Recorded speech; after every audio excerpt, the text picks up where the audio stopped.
The quintessential story of Grandma Maria is that she went to Relief Society one morning and was busy getting everything all set up for Relief Society. And finally one of her counselors said, "Do you realize you don't have a skirt on?" So she had her slip and her blouse, but no skirt. My greatest fear. So she hurried home. Phyllis still reminds me of that at church all the time. She's like, "Don't you ever do that." And she's, what, 91? Why do I have this? I don't have my story ready. Okay. Well, I will say one thing I remember about the house that not all of you can say you do, and that's the coal truck backing up. There was no carport, and it would back up, and that black square thing would open up, and then they would dump an entire room full of coal down by the furnace, and that's now full of stuff, not coal. Who wants this? Here, you guys have it over there.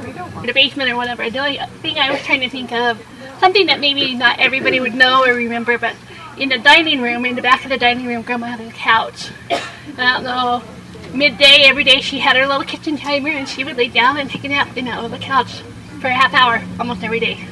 So that was something that I thought maybe not everybody here would know, or but that's something I remember. And she got up when I came home from school.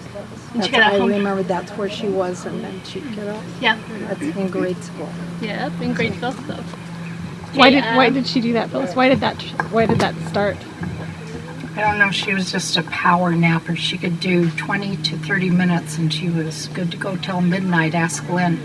I wish I could do the same.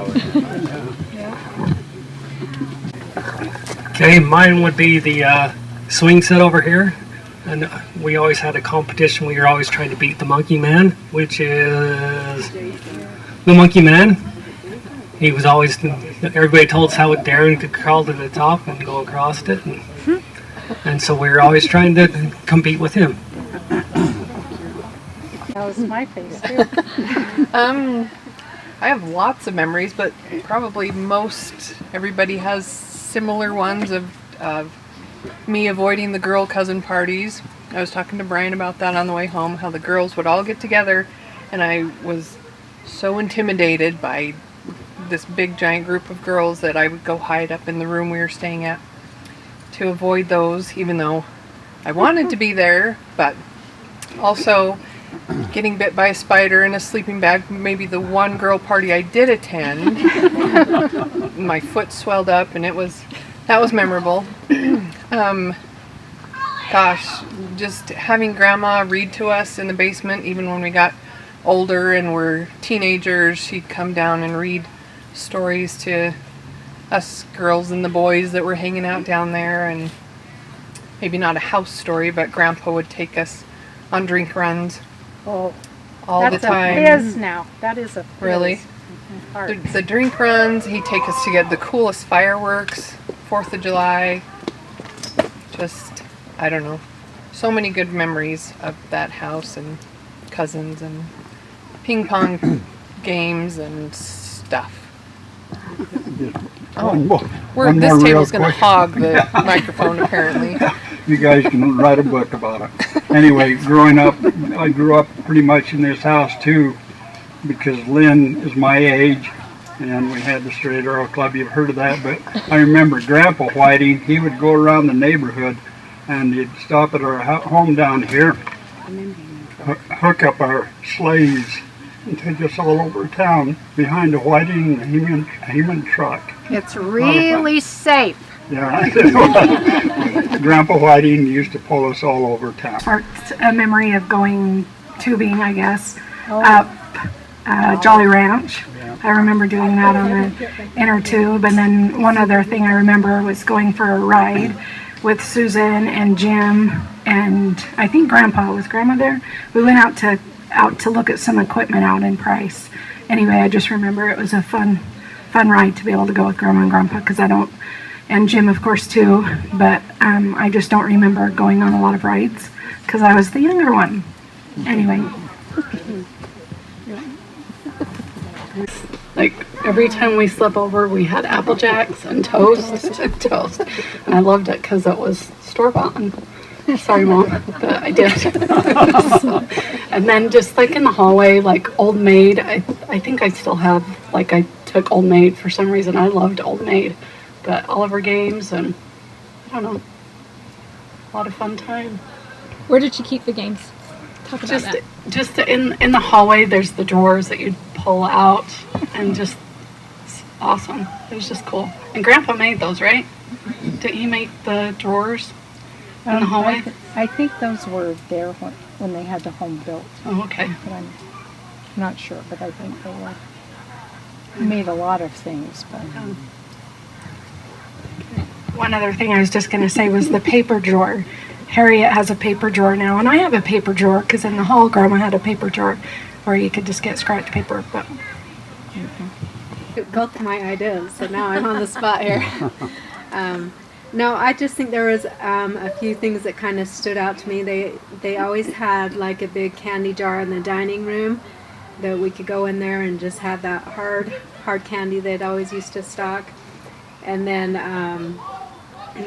they always seemed to have, whenever we'd come up for a party, they'd always make like the Chex Mix and some of those classic recipes, the classic pink popcorn and things like that. But definitely remember the stories that Grandma would tell us.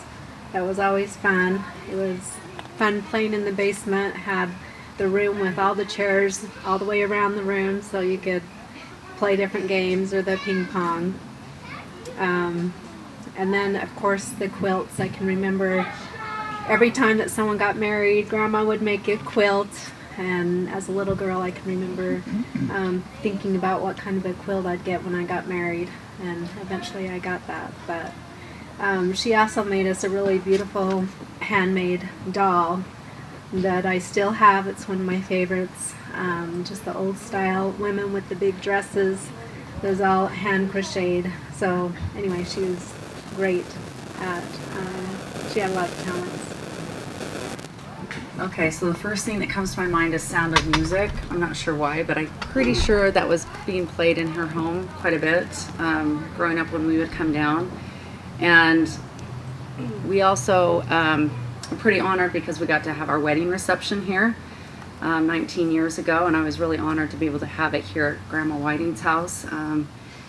And speaking of the house, I actually love her house, and so I built my house in Lehigh, but there's a lot of things that I took away from Grandma's house that I've basically built into what I have. So I have a laundry chute like Grandma has. I specifically have my backyard has the double French doors, and one of the reasons I wanted to do the French doors thing is because I remember as a little girl coming, and Grandma and Grandpa always had their Christmas tree blocking those two French doors. So that's one of my traditions. I always block my two doors with my Christmas tree. Trying to think what else. Yeah, I mean, there's just so many great memories. The girls' cousin party that Jen was talking about, that was always a really great memory. And I remember the pennants all the way around the basement down there. So I think that was kind of fun. And then we've built our home, but there's always like a phase 2, a phase 3, and I've always wanted to have a fireplace like Grandma and Grandpa had, because I always remember the times when we would come in the backyard and we would get the s'mores out and we'd sit in front of the fireplace as cousins, and that was always a really great memory. And I don't know who had the guitar, but it was always a fun memory growing up. So, okay, Pat, you're up. Okay, I'm sure I'm not the only one who has this memory. Speaking of laundry chutes, it was up on the top floor, right, where the sewing cabinet was, where you'd open that little door in the corner, and we climbed down the laundry chute and come out. You could come out over the toilet in the front bathroom. So that's one of the first things that I thought of. Another one that might be familiar for other people, I learned to drive right there when it was a vacant lot in Grandpa's Valiant. He took me out, and that's how I learned to turn and drive and park. And anyway, those were the top two things that I thought of. This one, I don't even remember who it was, but there was a neighbor kid that lived somewhere around here, and some of the younger generation we didn't quite get along with this neighbor kid, and so we tried to get rid of him ditch him, but we couldn't. He just kept coming around. I remember sitting in the back of Jim and Joyce's, just the TV room back there, and we turned on the Scarlet Pimpernel, thinking he's going to get bored, he's going to go home, and no, he loved it, and so we're all like, what are we going to do? Anyway, I remember we came up with a code, and we named or numbered all of the rooms in Grandma and Grandpa's house, and so if we wanted to get rid of him, we'd say A, and that was a certain room. B was a certain room. And so we had this code that we could lose this kid by going over to Grandma and Grandpa's house. That's one memory. That's a great memory. I also remember a lot of times we would just explore in the different rooms, especially like in the basement. There was all kinds of cool old pictures and just things about the Whiting and Heyman Construction Company. I remember being in the bathroom, just the main bathroom there on the main level, and we were looking through the medicine cabinet, and we found this tin of, I don't even know if it's really medicine, I think it is, but it tastes like black licorice. So we all tried some. It looked like little pieces of gravel, but we all tried it, and we flipped it over, and I think the expiration was in the 40s or the 50s. I can't remember. Anyway, that's what I remember. And I think it was this, yes. So the first one with some of the younger cousins down in the rumpus room. There was many hours spent in the rumpus room doing all kinds of activities, but one of which was the gallon challenge, which I think the Whiting cousins told us about, I think. To try and drink a gallon of milk and hold it down. We never even got close to drinking the gallon of milk, but we tried it the first time and we all backed out. But then a few years later we tried it again and I refunded the milk back, and so that also happened in the rumpus room. What about the Mikey the head 20 years later? And then there's another story in the rumpus room. So Mikey Whiting, we were down there with the windows open because it was summer, sleeping like we'd always have slumber parties down there, but we heard some rustling outside the window, and we all started thinking it was a robber or someone, the Libyans or someone. And so Mikey went to go to investigate, and he wanted to scare whatever it was, and we thought at this point we thought it was a cat, and so he went up to it and he jumped up and scared it. But if you can remember, those windows swing up like this and had a little hook that would keep him up, and so when he jumped up he put his head through the window, but he was okay. 20 years later when we moved in, we said, what is this hole in the window? Oh, that's from Mikey. And it was 20 years later. Good times. Who's next? So I'd like to thank you all for coming today. So when I was a kid, this was our vacation. We'd come to Grandma and Grandpa's usually in the summer, sometimes maybe in the spring. Maybe we came twice a year. But I just remember just thoroughly enjoying being at the house with Grandma and Grandpa. I remember always feeling safe and always feeling like Grandma liked me. So it was a nice place to be. But I remember when we would go home from our trips, Grandma would take the Fruit Loops or whatever, the Apple Jacks, whatever cereal she had, the shredded wheat, and she would mix it all together, and she would send us home with the cereal. And it was usually stale. It was gross, and we wouldn't eat it, but she was so nice to think of us. So I have lots of food memories with Grandma. And do you remember the popsicles Grandma would make out of Jell-O? She would put them in little Dixie cups with a popsicle stick. They were really good. So we'd go and find them and take them. I don't think we were supposed to. But she made these really good popsicles. So I remember that. And I remember in this tree right here that was like a playhouse, Grandma would give us the old dishes, like these old cups, like chipped teacups. And we'd go play under the tree with these cups when I was a little kid. Do you remember that? Do you remember doing that? Maybe we had some generational things going. A couple different groups of kids. But also, my favorite memory of the actual house, I was thinking, is when we'd sleep upstairs, the ceilings had that popcorn ceiling stuff in it, and it had glitter. So you could lay in bed and watch the ceiling kind of sparkle with that gross popcorn that's probably got asbestos in it. So you'd probably killed. Probably going to die young, but it was a good memory of being there with Grandma. But I have lots of weird food memories. My favorite story is Jen's story of when she lived here, but I won't bring that up right now. Do you remember Grandma made something with tuna fish? Oh, Never boy, mind. do I ever. Yes, But I we would do. have like Sunday dinner with Grandma in the dining room, and she would take Jello and she'd put on a lettuce leaf and make this really fancy Jello, and then put what we thought was whipped cream, and you go to eat it, and it was mayonnaise. So it was just like, oh, that was a surprise. But it was good. Bless her heart. She always had lots of good food, and she would save the food forever and ever. Come visit her, and she would have Kentucky Fried Chicken from weeks ago, but she was very frugal. So anyway, I loved Grandma and Grandpa, and I loved coming here whenever I get on the highway on I-15. I feel like I want to come here and see her, but of course she's not here. So I had such good memories of Grandma, and she was always so nice and so kind to me and to my family when we come visit. Grandma had a drawer in the hall that had some toys in it, the bottom drawer, and there was a phone that was in there. It was like Bakelite. It was plastic from the 50s. It was a black phone, and we would play with it because you could make phone calls, and it had some games in this drawer too, plus the puzzles. I think somebody already mentioned the puzzles. But there was these toys in the hallway, and there was cards. Oh, I remember one time Grandma tried to teach me a magic trick, so she pulled out a deck of cards, and she took half of it and folded it over so she could see one half, and one half faced me, and so she'd say, "This is the ace of spades," and then she'd put it over, and it was. So I thought she was so clever because she was doing this stupid magic trick, and she tricked me because I was dumb. What else was Jason's memory? About a toy telephone. Oh, that's the toy. No, when Grandma passed away, I asked Phyllis if I could have it because I remember this, and she said they found some video that it was my dad's for like his 3rd birthday. So I still have that phone. It's in my office, and you know, we pretend like we make phone calls.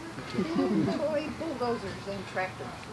Oh, upstairs, there was, in one of the bedrooms, there was some old tractors, like some yellow Caterpillar bulldozers from when my dad was little, and there was a doll. It was like Humpty Dumpty with eyes that rotated. No, there was an egg, and there was a cowboy with these eyes. So anyway, there was these toys. We thought they were cool, but you weren't supposed to touch them because they were old. Anyway. Tell them about moving. And so, did she die or something? And so Grandpa... I arm wrestled her for it. my mother strangled Priambula. It was terrible. No, but so Grandpa, did he put it in the back of a truck? He did. He put it on a little, strapped it on a little wooden platform up and brought it up to the back of the pickup. So he drove this expensive piano from Springville to Idaho Falls, which is like 4 hours, in the back of a truck, all the way up the highway. Did he tell you he was coming, or he just sort of showed up? That sounds like Grandpa. Grandpa got things done. He was pretty impressive. Thank you. Thank you very much. Homemade root beer. Story. So if I remember right, as you went downstairs, there was a sign that maybe said "Watch out" or something. And I think that Jeremy penned that and put it up. did you? Somebody made the sign. There probably were several things to watch out for in the basement, but I think the reason that sign was there is because I was really excited probably to play ping pong or something, go hopping down the stairs, and found out that ledge where the sign isn't made out of like a soft material at all. There's like reinforced concrete on that exact 90-degree angle that's right there. So I as I was hopping down the stairs, I came up underneath it and like cracked my head on it. And I remember laying in the room downstairs for a while, and then eventually one of us got brave enough to go tell our parents what had happened, and then I went to the hospital, or the thing down at the end of the street. And then shortly thereafter, the sign showed up that said "Watch out." I think Grandma had me make it because of you. you made that sign. Yeah, because I hit my head on thing. When Phyllis and I moved into our new home over in Colorado, we were remodeling the basement, and what was it? Not a sheet of plywood or a sheet of Moralite. Moralite. Everybody has some Moralite. We're going to put Moralite in the basement. So Grandpa loaded that in his car, drove 12 hours to Denver, and brought us the Moralite. However, and I know Fran said they had this, the best thing about the story was it was those 4x8 sheets of stuff like plywood, but he had it tied on the car with barbed wire, and so they had to have the on top of the car. This was a car, not a truck, and had the 2 front windows down so that he could run that barbed wire right. I mean, it was right in front of their faces. Had they had to stop quickly, it would have been trouble. But that's how he brought it, and he also brought us Two befores. Well, it was, I can't remember, he had like three Driver's garbage, side. huge black garbage bag sizes of real manure that he got from some farmer, and they split in their truck on the way over, I mean their 12 car. hours. So that was fun too. But that's not a house story. So. This isn't really a house story either, but I remember going to my first movie with Grandma Whiting. It was here in Springville at the local theater, and we went and saw The Love Bug.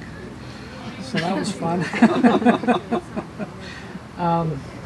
We also used to always love to come down here, and we'd go to the fountain that was on the lawn next door and go get drinks out of the fountain.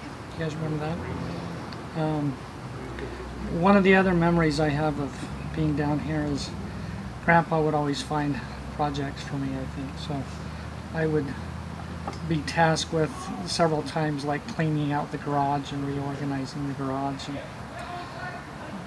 they always had cool stuff in there. It was kind of fun to go through. But anyway, that was a couple of quick thoughts. That's where it started, huh?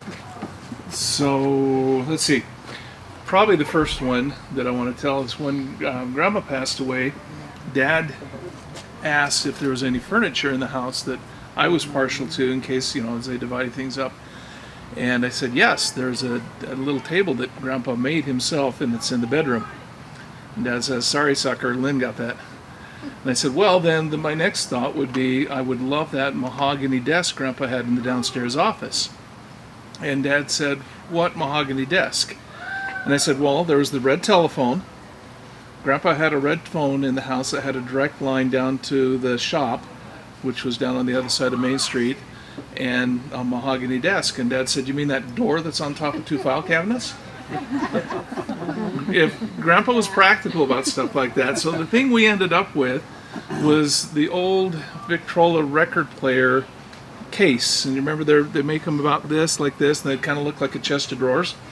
And Grandpa had taken that, and when cassette tapes came along, I think he skipped 8 tracks. When cassette tapes came along, they bought a record player with cassette tape in it. And then he took the door and pulled it down, and he made these little drawers that were just the right size for cassette tapes. He recycled paneling to do that with, because you wouldn't want to use good wood for the backside of a drawer.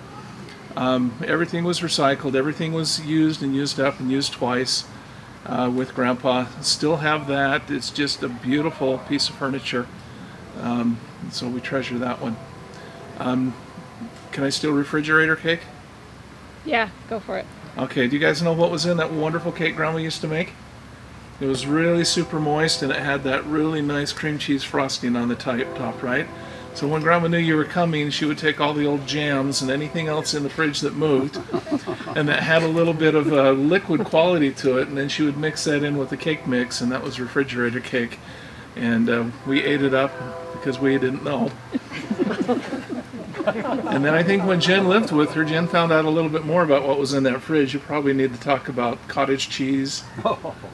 I remember her eating cheesecake. I not caught her, she wasn't trying to hide necessarily, but she was in the kitchen, and I walked in there and she had this thing of cheesecake and she was eating part of it, and I looked at it and she was very carefully avoiding the section with the mold on it.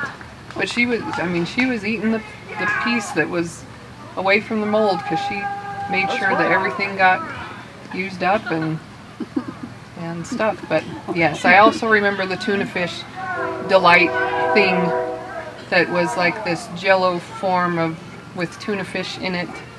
Shredded carrots. Yeah, shredded sometimes carrots. Green peas. Yes. And that's why the mayo on the top. And that's why the whipped mayo on cream. the top, because it was a salad, not a dessert. Right. It was something. But yes. I have the recipe. We would go out and pick watercress out of the ditches, and we'd have that as dinner. Literally, like watercress with salt on it for dinner. And the thing was, I didn't care, because I loved Grandma so much that we could have eaten the dirt that the watercress that was washed off the watercress, and I wouldn't have cared, because I just was like, this is so cool. Grandma she just makes the most of whatever she has around, and I just thought it was great. So That's a good story. So I'm going to lead into it. Grandma was famous for staying up late and getting up late, and you'd say the morning naps, and that she'd set her timer, but she was up pretty late. So back in the early 90s, everybody was getting a home computer. She decided she had to have one, and she was on DOS something something and WordPerfect 4.2, if any of you remember that. And she would, before that time, she would type a letter faithfully and send it to Lynn and send one to Phyllis, and I don't know, I think she typed 4 different letters and she'd mail them off to everybody. She sent them to all the missionaries. They're always typewritten. So when she got her computer, that was a great find, because then all she had to do was change the name at the top and type 1 letter, and then she could send it to everybody, make this little form letter. She thought that was great, but she couldn't ever find her files. She'd save it, and she didn't understand that whole file management thing. So I think I was in my 20s and we lived here, so I was on call to come help her find the file and open it up. And so right by the file, of course, it prints the time that it was last saved, right? 1:30 a.m., 2 a.m., 12:30 a.m., every single file was saved that time of night. I said, Grandma, how come you're doing this at 2 in the morning? What? You've been spying on me? So then you need to know that story to understand about sheetrock. Yeah, they were helping us with our basement over there in Colorado, and Grandpa and Grandma would come over, and what was it, one morning, Grandpa, they had to leave to get back to his work, and so Grandma was in bed asleep, and Grandpa was down there standing on the bed pounding sheetrock above Grandma, pounding away. Here Grandma trying to sleep, and Grandpa was trying to get things done so he could get back to work. Anyway, that's the story of our home. One time there was a crossword between the two of them. Maybe one time. Well, that's when Grandma would take out her hearing aids. That may have happened, and you probably had some other... They did the same thing to our house. They came up and helped us in our basement in Idaho Falls. They would come for a long weekend, and then they would leave to go to the temple or whatever. So Grandpa and my dad would stay up half the night pounding sheetrock, and then he would do like every other, just the primary nails, and then my dad would finish it when Grandpa was gone, and Grandpa would come back in a week or two and help him again. So they did the same thing for us. And they did the same thing in Salt Lake, and they did a bunch of times here. All of Grandpa's farm tools, shovels, ended up with a little bit of red paint right around the base of the handle. That was because he loved to say that we practiced over on this side of the fence, the what's mine is yours, and what's mine is mine, what's yours is ours. So he needed to know where his shovel was, and it was probably me that packed it off and left it somewhere, but then he would know whose it was. And then last but not least, Grandpa would come over a lot, and he'd come in and say, Dave, come take a break. You've been laying on that couch watching cartoons. I'm sure it's worn you out.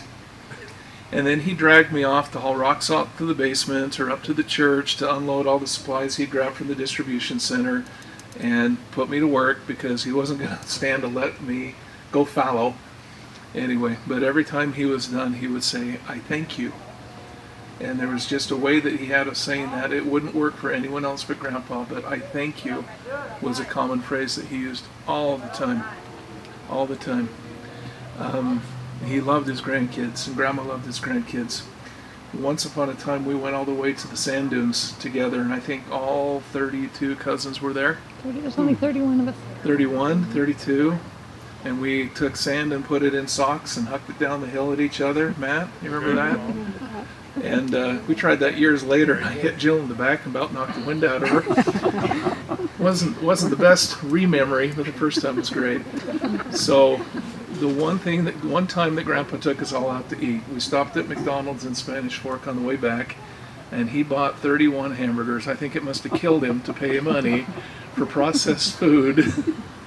But everybody got a hamburger that day, and I don't know about the rest of you, but we didn't very often get hamburgers at McDonald's.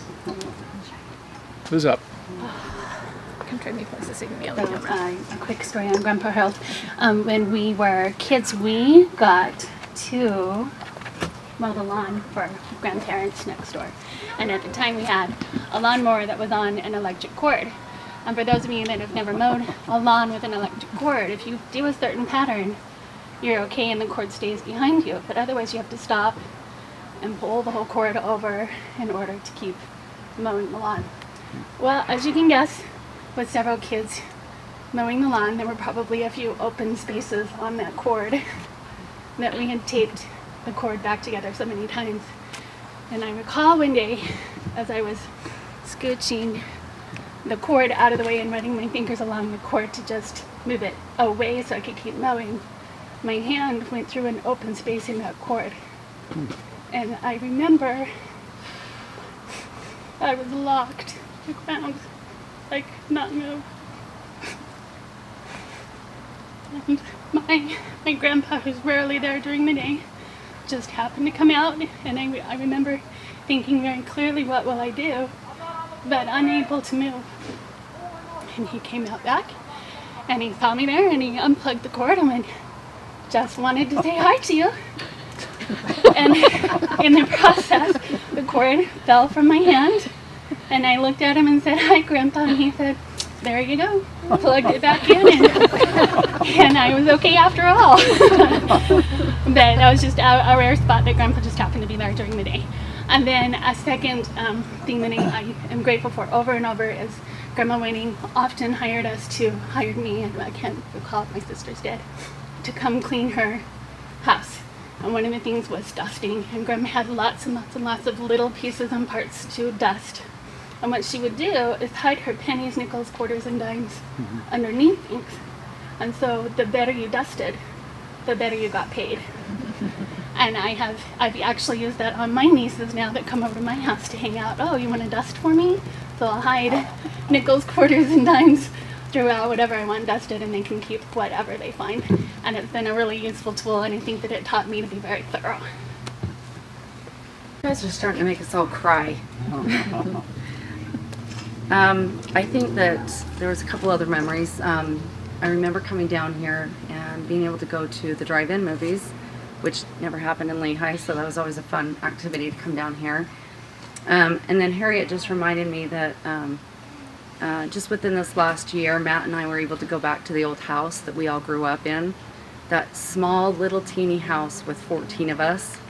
And Matt and I just decided one Sunday night that we wanted to go back to the old house, and we just went and we knocked on the door and we said, hey, we used to live here, can we come in and can we just kind of check it out and see what this looks like now? We made the assumption that it was going to be all changed, and you know, I'd been given a big old facelift, and to our surprise, the people that lived there were so generous, and they let us in, and we asked if we could take a video and some pictures, and it was really crazy to walk back into that old house and to see that they hadn't really done a lot of improvements. And it was really crazy because we went into the house and the video shows these parts of the house that Grandpa built and the shelves that he built, and they still have them in the basement.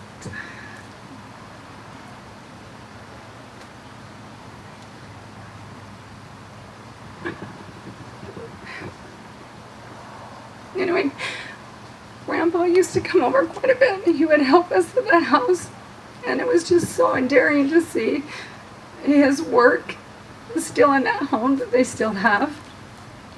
Anyway, it was just really cool for Matt and I to go back and see some of Grandpa's work still in place.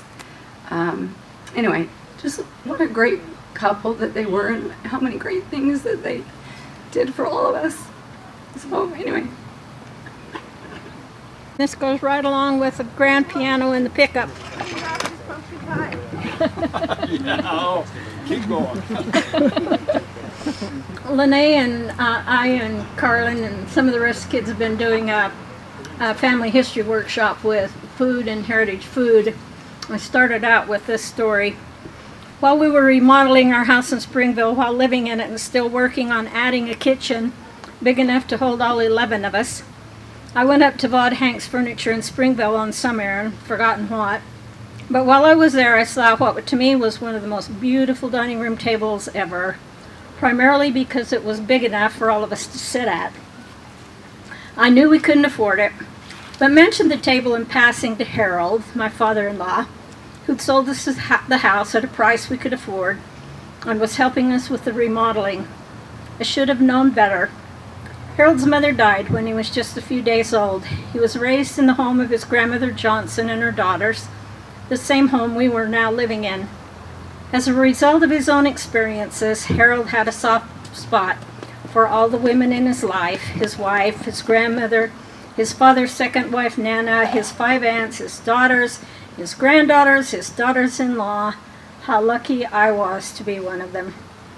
The table was an expensive dream, a small fortune in the late 70s. I knew it, and I suppose he knew it. At the time, his own dreams had died. His construction company that he had put his heart and soul into for his entire life had recently gone bankrupt through no fault of his own. He was at the time struggling to make sure each of his long-term employees were treated as fairly as possible without regard to his own financial situation. About half an hour after I mentioned the table, Harold called saying he'd been up to the bank and had some bonds that had been there a while and were appraised at $430 that he was willing to donate.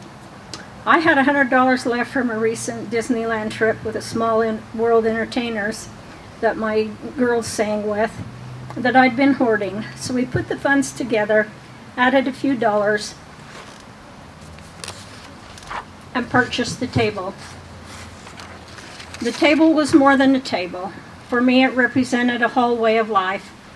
My intention was that it would become the hub of our family life, and it has been for 40 plus years and counting. It's impossible to estimate how many family dinners it's hosted for us and our kids, cousins, college roommates, and kin, and all of the visiting and renewing and maintaining of relationships.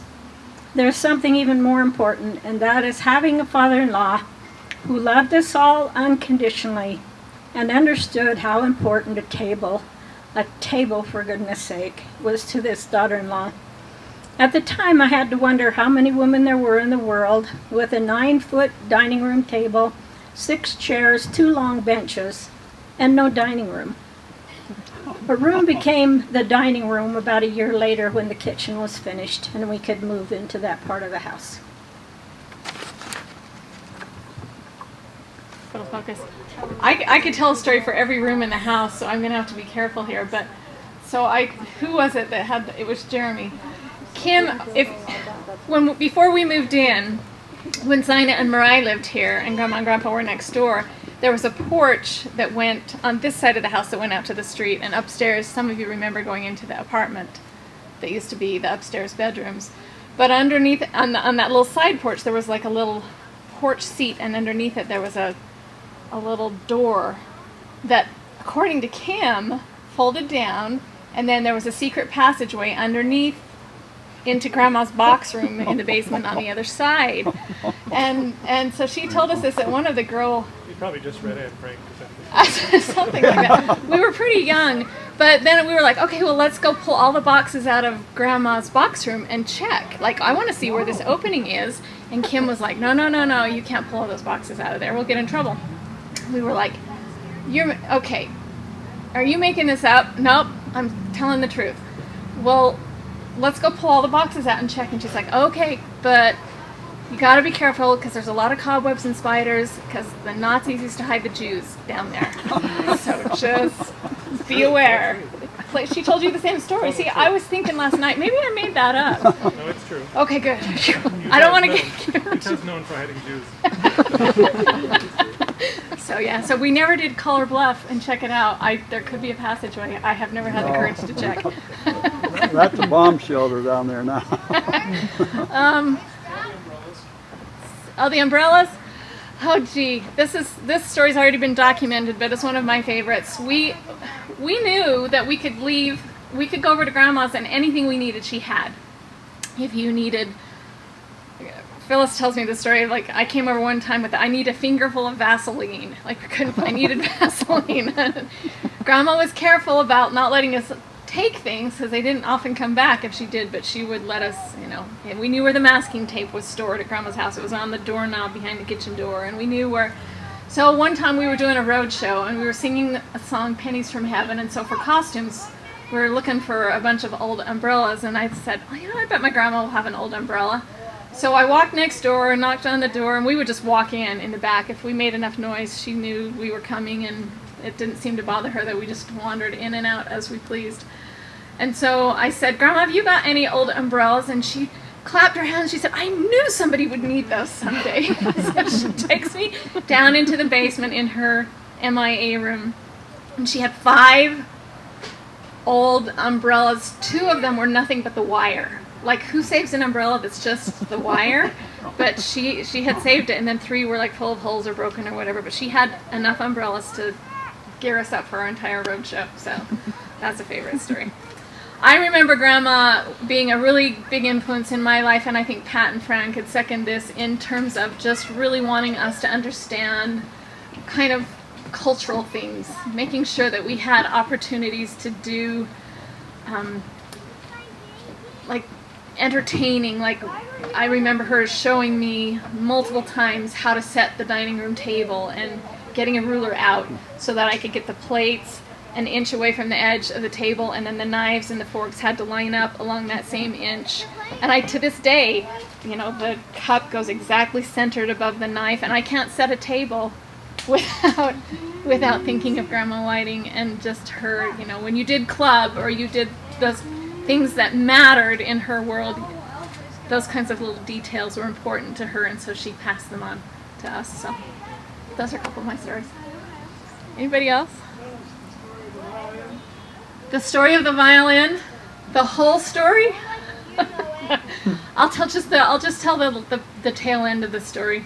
A lot of you maybe you can remember that Grandpa had this old beat up violin that Grandma had in a cupboard, and if you ever needed a sacrament meeting talk on repentance and you needed a visual aid, you'd come and borrow it because the strings were all broken on the violin and the hair on the bow was all separated and falling apart, and it was really ratty looking. When I was in high school orchestra, soon after we moved to Springville, I guess I was still in junior high, the orchestra teacher actually came to Mom and Dad's house and knocked on the door one day and said, Lene's got some ability, but she's going to need a better violin than what she's got right now. And my dad was still teaching school full time. There were 9 of us. There was nothing in the budget. My parents were already extending themselves $7 a week to provide me with lessons. And so I knew I was really in over my head when he shows up and says, she needs a better instrument. And so Grandma and Grandpa, I don't know how they got brought into the conversation, but Grandma brought that old violin, that broken up piece of junk violin over, and sent Grandpa. I guess they gave it to my orchestra teacher who was going into Salt Lake the next week and said, take this one. It's been in the family for a while. It was given to Harold when he was supposed to learn how to play the violin as a youngster. And he didn't, as you know, ever become really accomplished, but they hung on to the instrument. And so my little old student $300 violin and Grandpa's that had been in the basement went to Salt Lake to the repair shop, Peter Preer, who was a violin manufacturer. And I remember the orchestra teacher being so excited when he came back. He says, I put them both up on the counter and I said, we're hoping that if we turn this one in, at the trade-in value between the 2 of them would be enough to make a down payment on a good instrument. And he said, so the guy looked at the first one, the little student $300, and appraised it. And then he opened the second one, and he said he just took a step back and laughed, and he said, this is all she will ever need. It's a violin that was built in the early, I think the year is 1600, 1800. I looked it up at one point, but it's an older instrument. And so in order to in order to repair it, they took the value of my little student violin and put it into repair of the strings and buying a new bow, and that's what I played for the rest of my life in high school.